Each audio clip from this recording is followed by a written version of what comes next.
So last week I made a video about 3 players whose draft stock absolutely tanked during the 2020 season, and I talked about Shaun Wade, Jamie Newman, and Dylan Moses. The video did really well, and I said I'd make a part 2 and part 3 and part 4 if it did do well, so now, today we're going to do part 2. We're going to talk about 3 more guys whose draft stock absolutely tanked. One of them, I don't know why he fell, the other opted out, and the third one had a really bad pro day. It's going to be a really exciting video, and I want to do a part 3, so drop another player down in the comment section who ended up falling on draft night. Now, let's get started.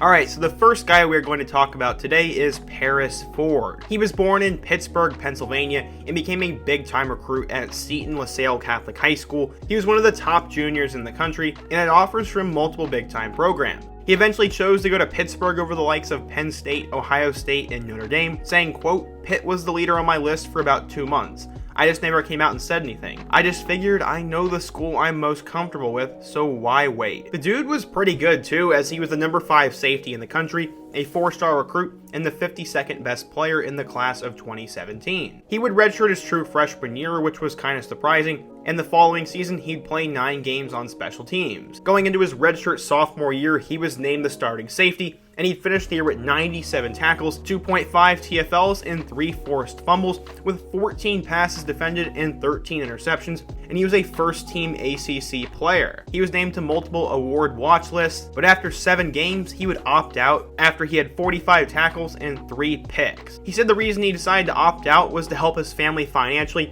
as he didn't want to risk getting injured, but unfortunately, while the move sounded good on paper, it did not go well for him. He was seen as a mid-round pick, but his pro day would absolutely kill his stock. His 40 time was a 4.8 and a 4.9, and for an NFL athlete, especially someone of his caliber, that was absolutely atrocious. There were also some questions about his attitude, but according to most people, he passed the eye test, and he should have at least been a 4th, 5th, 6th, or 7th round pick. He has since signed with the Los Angeles Rams, and he obviously has the talent and potential to make the roster, but we will see what happens with Paris Ford. Up next, we have a guy who for a while was projected to be a 1st round pick. His name was Marvin Wilson. Marvin Wilson was the top ranked player in the state of Texas, and he chose Florida State over the likes of LSU, Ohio State, Oklahoma, and USF. He said, quote, "Jimbo came to my house and gave me the greatest pitch. We're going to be in a family environment. He's going to take care of me on and off the field. We're going to do community service. We're going to do great things at Florida State and win national championships, be draft picks, and be good after football is over with. That's what he promised me, and I'm going to take him with that promise." LSU almost landed Wilson's talents, but according to 24/7 Sports, Wilson was the number 1 defensive tackle, the 6th best player in the class of 2017, and a 5-star recruit. He was a really good player for the Seminoles, and after the 2019 season, he was seen as a for sure 1st round pick. Unfortunately, things would go south quickly. He called out head coach Mike Norvell for being a liar, and made the coaching staff and the program look like they were in a bad spot. This obviously did not help his draft stock, as he said in an interview that he wished he would have handled that situation differently. Secondly, in 2021, he missed 2 games due to injury, but he looked like a shell of his old self during the season, and did not impress a lot of people. Thirdly, his pro day was not very good. There were a lot smaller and weaker players who had better bench press and measurables than him, and he had months and months to prepare and really just did not impress.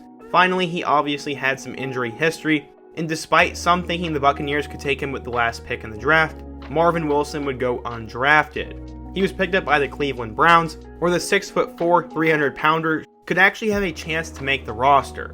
He's a lot like a Dylan Moses or a Shaun Wade, a guy who has all the potential in the world and with the proper coaching and development could be good. There's a reason why scouts as a 1st round pick and as a 5-star recruit. He has the tools and the ability to be a good player, but let's see if he can put it all together, and he will have a fresh start in Cleveland with pretty low expectations, so I hope the best for Marvin Wilson. The last guy I want to talk about in today's video is Oregon State's Jamar Jefferson. Growing up in LA, Jefferson was a big-time athlete from the beginning, and both of his parents went to USC.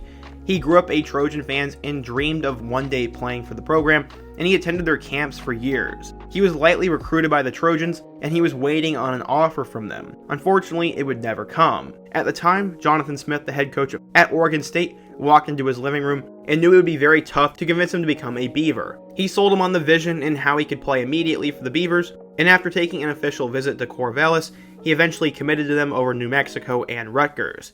He always wanted to play in the Pac-12, and actually at one point wanted to go to Colorado, but they would not let him commit, and it really irritated Jefferson. According to 24/7 Sports, Jefferson was a 3-star recruit, the number 41 running back, and the 777th best player in the class of 2018. He'd walk into the Oregon State program and get a chance to play immediately due to injury, and he'd carry the ball 239 times for 1,380 yards and 12 touchdowns. His numbers did dip a little bit in 2019, but in 2020, he had 858 yards in only 6 games, and had the 4th best average in college football with 143 yards per game. At 5'11", and with a 4.5 40-yard dash time in his pro day, many thought he'd be a mid-round pick. Jefferson said, quote, "I thought I was going to get drafted in the 3rd or 4th round, but that didn't happen. I'm just cherishing the moment, and I'm happy that I got drafted." He ended up falling all the way to the 257th overall pick to the Detroit Lions, where he was taken in the 7th round. He said, quote, "I've been in this position before. All my life I've been underrated. Just know the Detroit Lions are going to get everything out of me." Even though they have DeAndre Swift on the roster, Kerryon Johnson was recently released, and I think Jefferson can battle for that backup running back spot, and I've always liked him and thought he was underrated, so I'm praying that he makes the roster and gets a chance to do well in the NFL. Players like him are always great to have on your team because he's been spurned his whole life, played for a school that didn't get much recognition, and he got screwed on draft night. To be honest, I really have no idea why he fell on draft night, and the only reason I can come up with is the fact that he played for Oregon State. I really don't understand it, but I hope the best for Jermar, and let's see him ball out for the Lions. So yeah, today we talked about 3 guys whose draft stock fell, as Paris Ford was a 4-star recruit coming out of high school, and eventually would become a first-team All-ACC selection. He opted out during the 2020 season, but after a bad pro day and questionable attitude issues, he went undrafted. Marvin Wilson was a 5-star recruit who had a spectacular 2019 season, but after some off-the-field antics, injuries, a bad pro day, and a poor 2021 performance, he went undrafted where he's with the Browns. Finally, we had Jamar Jefferson, who grew up a USC fan, but never got that offer.